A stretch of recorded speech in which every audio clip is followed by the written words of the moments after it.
Sinyal apa yang ingin diberikan oleh Pep Guardiola saat dia menunjukkan keenam jarinya kepada seluruh fans Liverpool yang meneriaki dirinya akan dipecat keesokan harinya?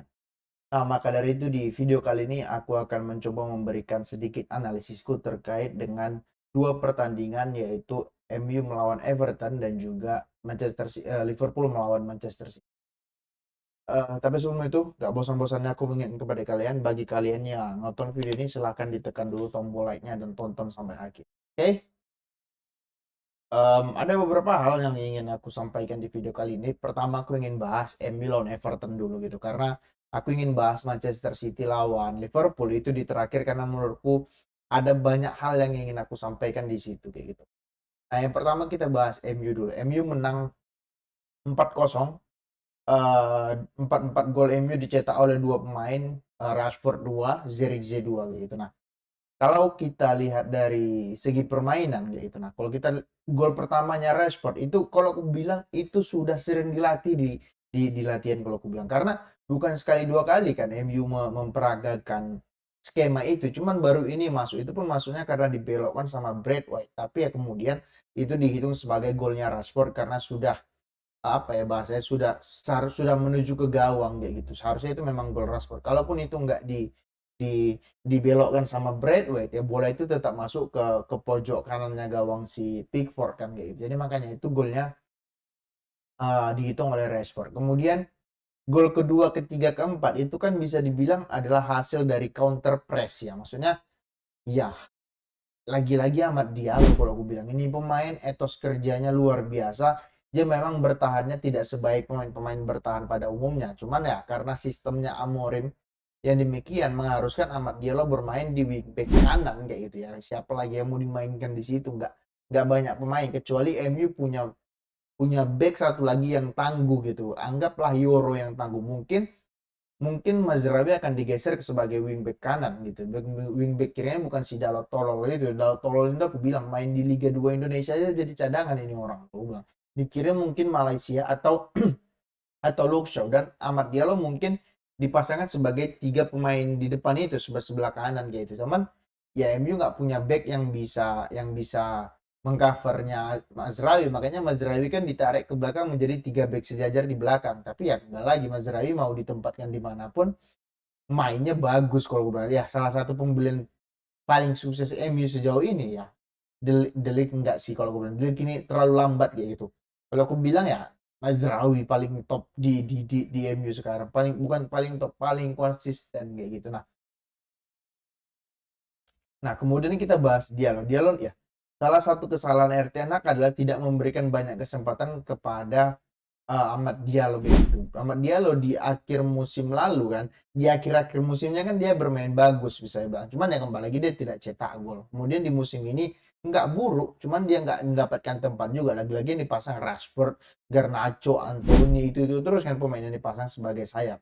Nah kemudian datanglah era Van Nistelrooy. Van Nistelrooy coba Amad Diallo dan bermain cukup bagus di pertandingan yang dimana itu dipimpin oleh si Van Nistelrooy kan. Jadi maka dari itu si Amorim meneruskan apa yang sudah ada di pemain-pemain yang bagus pada eranya si Van Nistelrooy dan it works gitu dan it works gitu. Nah kemudian itu Diallo, Zirkzee aku bilang ini pemain visinya ada, cuman yang jadi masalah dia adalah speednya. Dia nggak punya speed sebagai seorang striker.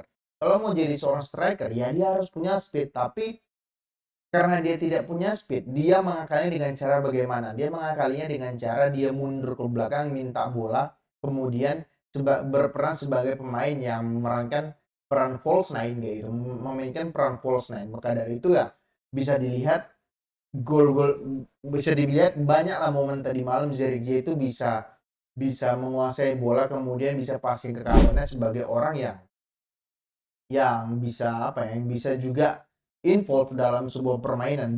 Tidak seperti seperti si Højlund yang lebih kepada nomor 9 kan. Kalau Højlund ini kan lebih kepada pemain nomor 9, tapi kalau si Zirkzee itu lebih kepada pemain nomor 9 tapi false nine. Ya mungkin pemain nomor 10 lah yang mobile, bukan hanya menunggu di kotak penalti tapi lebih lebih terlibat dalam hal permainan. Dan juga prestasinya Højlund kan tidak sebagus dari Zirkzee. Nah, yang aku suka dari Zirkzee adalah mobilitasnya dan juga first touch-nya.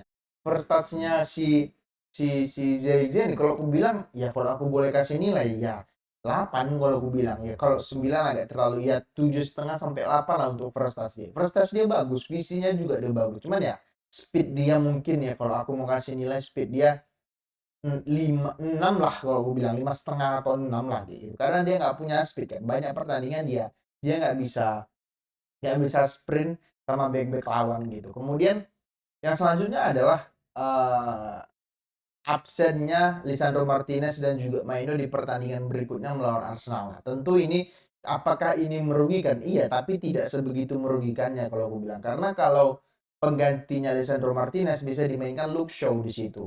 Nah, secara bertahan Luke Shaw mungkin bisa lah untuk menandingi Lisandro Martinez. Cuman secara menyerang inilah yang kalau aku bilang Luke Shaw itu tidak bisa menandingi seorang Lisandro Martinez. Karena Lisandro Martinez atribut menyerang dia itu sangat bagus kalau gue bilang. Dia pemain yang berani menguasai bola, pemain yang berani memberikan umpan progresif ke depan. Kalau Shaw kan lebih ya kiri kanan belakang doang gitu. Cuman kalau mau main bertahan ya Luke Shaw bagus kalau gue bilang. Ya setara dengan Lisandro Martinez kalau gue bilang.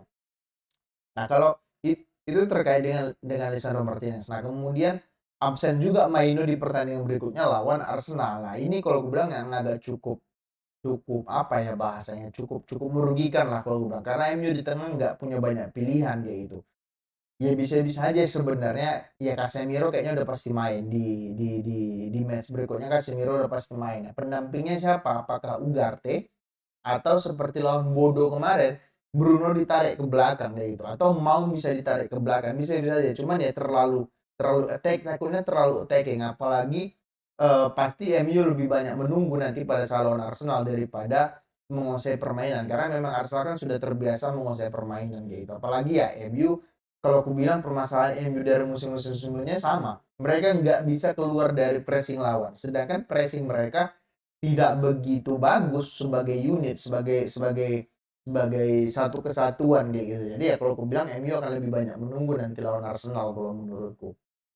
Nah, kemudian ya siapa pengganti Maino seperti yang udah aku bilang, ya bisa aja Bruno atau Mount ini tarik ke belakang tapi lebih attacking. Rasaku yang akan bermain kalau nggak Casemiro Ugarte ya Casemiro Eriksen, tapi Eriksen nggak mungkin dia terlalu tua ini orang, nggak mungkin dia ya kemungkinan besarnya Bruno yang ditarik ke belakang kemudian ya atau Ugarte sebagai penggantinya Maino Maino ya dua pemain ini aja kalau gue bilang gitu. Nah, kemudian yang selanjutnya adalah sisi positif dari pertandingan lawan Everton tadi malam adalah Rashford yang sudah mulai mau ngepres. Ya walaupun masih banyak lah di mana dia ngepres lewat ya udah dia diamin aja nggak mau ngepres ya cuman jalan-jalan sore aja gitu. Jadi kalau menurutku pribadi apa yang dilakukan Rashford di pertandingan tadi malam di luar 2 gol yang dia cetak ya kalau aku bilang dia cukup bekerja keras walaupun belum cukup untukku sebagai pemain yang bisa dianggap bagus bermainnya secara bertahan kayak gitu. Jadi ya kalau aku pribadi ingin menilainya ya kalau aku bilang better dari pertandingan sebelumnya yang dia nggak mau ngepres. Kalau sekarang dia lebih mau turun ke belakang, lebih mau ngepres walaupun banyak momen di mana dia malas juga ngepresnya. Tapi ya better lah dari pertandingan sebelumnya saat lawan Ipswich kayak gitu. Jadi nah yang bikin aku emes adalah pendapat dari Amorim. Dia nggak mau sesumbar kayak pelatih botak asal Belanda yang miskin taktik itu.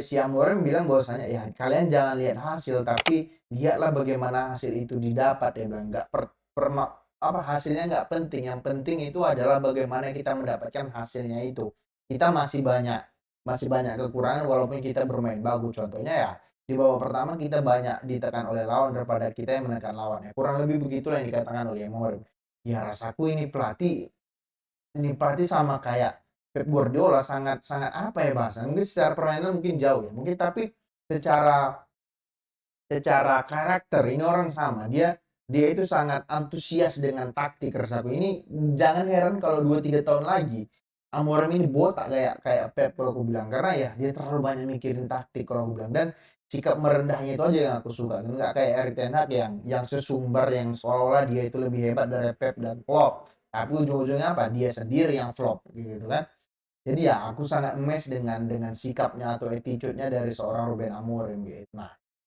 bicara tentang sikap, nah ini yang penting. sikap dari seorang Pep Guardiola menunjukkan 6 jarinya kepada fans Liverpool gitu. Tapi ya kita bahas terlebih dahulu terkait dengan Liverpool. Ya Liverpool gila sih musim ini.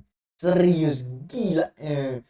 Semua pemain itu bisa memerankan apa yang harus mereka perankan di posisinya. Bahkan kalau aku bilang kalau Fred itu pindah ke Liverpool sekarang, bahkan Fred itu mungkin mungkin hebat juga kayak Gravenberch ya kasarnya kayak gitu. Saking apa ya? Saking percaya dirinya itu meningkat, saking permainannya itu bagus. Szoboszlai juga bagus. Kemudian mereka nggak main pakai striker nomor 9. Luis Diaz yang dimainkan sebagai striker nomor 9 gitu. Dan ya nggak ada masalah juga karena Liverpool juga bukan tipe tim yang bermain ini kan, bermain bermain possession ball kan. Walaupun secara possession ball mereka menang tadi malam di babak pertama maupun sebagian babak kedua. Tapi ya mereka kan lebih kuatnya itu di counter attack ya. Counter attack-nya luar biasa Liverpool. Liverpool kalau misalnya mereka berhasil dapat bola, 3 sampai 4 pemain itu berlari ke depan gawang untuk menciptakan kondisi mereka menang jumlah pada saat counter attack. Itu yang mereka lakukan lawan lawan MU. Itu yang mereka lakukan lawan City tadi malam. Walaupun ya banyak golnya yang tercipta, walaupun golnya tidak tercipta dari counter attack, tapi pada saat mereka dapat bola counter attack, pemain 4 pemain langsung melaju ke depan untuk bersiap menerima bola dari orang yang sedang menguasai bola. Dan kalau aku bilang ya memang harusnya begitu, bertahan bersama, menyerang juga sama-sama gitu agar bertahannya efektif dan juga menyerangnya efektif sehingga bisa cetak gol kan kayak gitu. Itu yang luar biasa dari Liverpool kalau aku bilang musim ini. Tidak aku lihat Liverpool yang ini di musim-musimnya klub kayak gitu. Nah, kemudian ya kita bahas City-nya memang jelek, sumpah jelek. Aku sampai lupa ngingat-ngingat City itu ada nggak sih cetak peluang selain peluang yang dicetak sama De Bruyne di akhir-akhir babak kedua. Aku lupa sampai sekarang, aku ingat tadi kan. Emang ada, selain nggak ada gitu, aku pun bingung kok bisa sejelek itulah City gitu. Apakah peran Rodrinya, apakah peran memang pemain itu lagi underperform semuanya kayak gitu. Kemudian yang bikin aku bingung, udah tahu nggak bisa cetak peluang, tapi kenapa nggak mainin De Bruyne dari awal gitu. Padahal De Bruyne bisa main kok kayak gitu. Aku bingung apakah memang ya De Bruyne ribut lagi sama Pep atau memang De Bruyne-nya belum match fitness-nya belum belum dapat aja malah yang dimainin Rico Lewis banyak kehilangan bola banyak banyak dilewatin lawan gitu aku bingung juga apakah memang match fitness-nya belum belum belum belum fit atau memang ya nggak cocok aja udah si Pep sama De Bruyne gitu ya. Aku nggak tahu gitu apa yang terjadi gitu. Nah kemudian dicadangkan juga lagi ya mungkin pembangku cadangan Ederson aku cukup mengerti karena di beberapa pertandingan terakhir Ederson cukup banyak kebobolan gol dan juga main ya nggak sebagus biasanya lah makanya itu digantikan sama si Ortega ya kan Ortega kan sama Ortega gitu jadi ya kalau aku bilang kalau itu aku cukup mengerti lah tapi pembangku cadangan Kevin De Bruyne itu yang aku nggak nggak apa ya nggak habis pikir kenapa De Bruyne di di bangku cadangkan gitu dan sekarang jarak poin City dengan Liverpool itu 11 poin gitu cukup jauh ya kalau City bisa juara lagi master lah memang Pep ini semua master Pep ini. Nah kemudian yang selanjutnya adalah gesture Pep yang menunjukkan keenam jarinya kepada fans Liverpool pada saat dia dikatakan ya dia akan dipecat besok paginya. Rasaku kalau City mencat Pep ya bodoh. Kalau City dipecat Pep banyak klub lain yang mau ngambil dia. Banyak klub lain, klub ataupun timnas lain yang mau ngambil dia banyak. Dan penggantinya yang bisa setara dengan Pep siapa? Nggak banyak gue bilang. Jadi kalau mereka pecat Pep hanya karena 5-6 pertandingan terakhir mereka nggak menang. Ya kalau aku bilang ya kalau aku sebagai fans rival ya senang-senang aja kalau aku bilang oh ambil Ole aja atau ambil Mourinho aja ke City kalau perlu kalau gue bilang biar hancur sekalian kalau gue bilang jadi ya kalau Pep dipecat ya aku sangat senang dan kalau bagi fans City ya kembali ke style pabrik lah kalian pada zaman City belum dikenal orang gitu jadi dan dan dan ya kalau komentarku tentang Pep yang menunjukkan 6 jarinya menurutku ya dia mulai panik kalau gue bilang dia mulai mulai frustasi mulai banyak kan momen di mana dia bengong dia melamun seolah-olah kayak dia nggak punya cara lagi untuk meramu tim ini agar bisa bisa compete lagi dengan Liverpool dengan Arsenal dengan Chelsea bahkan kalau gue bilang tapi ya kalau City gini terus permainannya dan MU lebih bagus lagi, jangan heran kalau MU itu finish di atas City. Jangan heran kalau aku bilang. Jangan heran kalau aku bilang. Nah, kemudian ya Pep bilang bahwasanya Pep bilang kan alasan dia menunjukkan 6 jarinya adalah dia bilang dia cukup bangga dengan 6 trofi yang didapatkan dalam beberapa musim terakhir dan juga dia nggak expect, dia nggak menyangka bahwasanya hal itu akan dilakukan oleh fans Liverpool kata dia kan ya. Ya dia Pep udah mulai intinya Pep udah mulai panik, dia udah mulai mulai nggak tahu lagi mau diapain lagi tim ini udah ibaratnya otak dia mungkin kasarnya udah buntu lah gitu. Jadi ya semoga dia dipecat dan ya siap-siap aja fans City kembali ke Stamford Pabrik. Oke? Itu dulu pendapatku tentang dua match kemarin. Bagi kalian yang suka silahkan di subscribe, di komen, di like. Bagi kalian yang nggak suka ya nggak apa-apa. Oke, terima kasih. Semoga terhibur. Ciao.